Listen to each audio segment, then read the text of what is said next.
Hi, my name is Mark Steele. I'm a drummer and an inventor here in New Smyrna Beach, Florida. I initially made this video for a manufacturer who's interested in some of my ideas. But you know, there's a lot of guys that are out there on the drum forums, do-it-yourselfers, that are interested in electronic drums, and I thought I would share some of my ideas and some of the progress I've made with my own drum set. For those of you that just want drumming entertainment value, I suggest you look up my good friend Johnny Rabb and check out his videos. This is going to be a little bit boring with some nitty-gritty stuff about how to put things together, and you may or may not find that interesting. For those of you that are looking for electronic drum news or developments, this is one man's idea where I think the future of electronic drums should go. Thanks for watching. In my first invention, I take a drum pedal pad, I take a drum module, I take an amplifier, and I take speakers. I combine them all into one unit, and I call that my electronic bass drum. This looks a lot like an acoustic bass drum, but it's not. Inside of this unit is a 300 watt amplifier. I've got a woofer for the low bass end. I've got a tweeter for the other instruments. Everything that's electronic plugs into the shell of this EBD, the electronic bass drum. I actually have plugs or jacks all the way around. And in the back is a drum module. And along with the drum module is a kick pad. Inside the EBD is a 300 watt amplifier.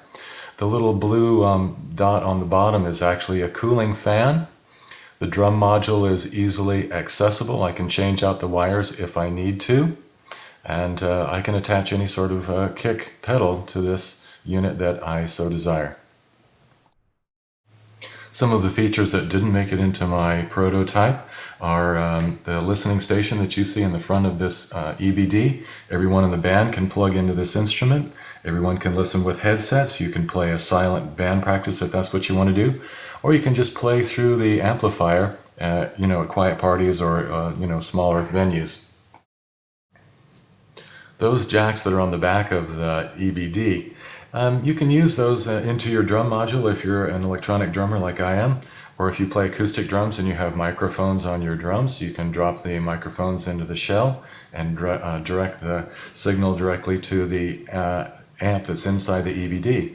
Here you can see how I've really cleared up the kind of a mess that even acoustic drummers run into sometimes. On the back of my next generation EBD, I plan on building a rack into the drum. I'm just going to slide an off-the-shelf amplifier into the EBD, maybe pick up the wattage a little bit, maybe to 500. On the left-hand side of the control panel, you see the mixing station for the drummer and his headphones. In the middle, you see the drum module. Ideally, I would have just the capability of changing drum sets and maybe changing some of the volumes of the instruments while I'm playing. Otherwise, at home, I'll do the beeping and tweaking of the drum module with my computer. On the right, you'll see an iPod, and I want to sometimes play along with the song, or if I have the whole band over, I can record everything that's played through this instrument. The kick is twin steel, and I'll show you a little bit more about that in a minute. So tell me, do you think you could play this with one foot on one pedal?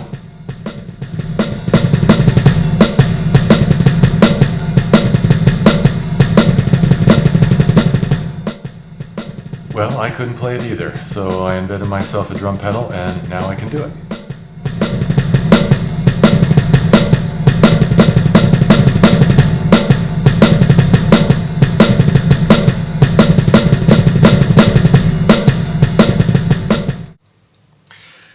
Okay, well, I reached the speed limit with one pedal going down, and I decided that the only way to get faster was to use the upstroke. So that's been my basic plan. What I've done is I've taken a hub body, put it on an axle. I've got a striker that's between two pads, and then it's just a question of how do you manipulate the whole machine. My first pedal very simply had a tab on the bottom and a tab on the top. The bends are a little bit important, but not super critical. I have two models of this kind of idea. One of them is the Longhorn pedal, and the other one is the Custom. My second patent involved just taking a normal type pedal with a direct drive linkage and adding a lift device. And here you see a foot strap. You can also use a toe clip or a tab of some kind. This is a converted pedal, and actually I can take just about any kind of direct drive pedal and make it into one of my speed slippers, as I call it. I just need a lifting device, an extra pad, and a drag device, which I'll talk about in just a second. And my third patent is a double pedal. Notice that I have 2 pedals with lifting devices. Those are tabs, and I also share 2 pads with 2 beaters. My pedals may look different, but they all share some common characteristics. Number 1, they have a short stroke with a low mass. It gives a very, very quick response. You can actually change out the mass of the beater. If you want a heavier feel, then you can do that. All of the distances between the pads and the beater can be adjustable. There's a drag device on all of my pedals, so that just a quick stroke will take the beater back right to the starting point and no further. We don't want to fly past the at-rest position and strike the other pad. But it's not just about speed. I want absolute control when I play.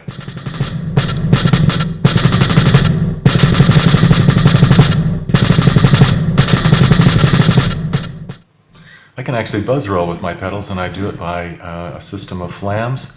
I just do flams, and then I let my feet float up, and I get the other 2 notes, the top 2 notes. I don't do the right, right, left, left, right, right, left, left, like other speed drummers do.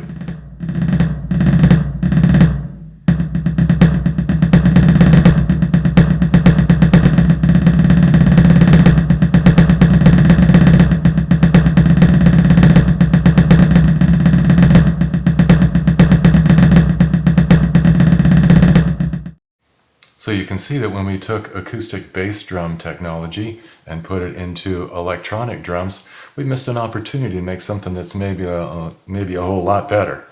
Now, the same thing has happened with the hi-hat. We've duplicated the hi-hat to a T, including the flaws that are inherent with an acoustic hi-hat. Okay, so have you ever noticed what happens to an acoustic and an electronic hi-hat when you take your foot off the pedal? Yeah, it sounds terrible.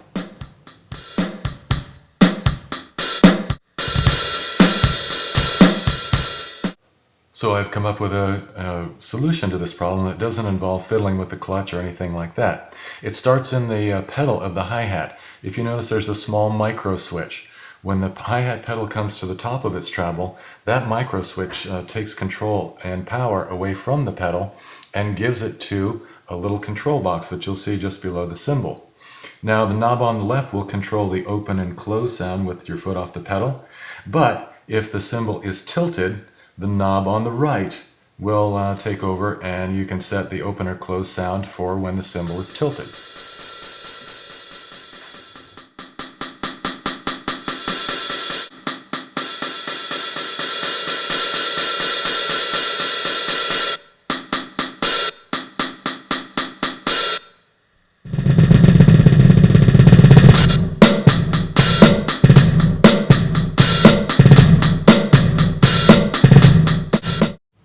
So just to sum up, I've got an electronic bass drum that really improves the look of an electronic set and cleans up the wire jungle that other drum sets have.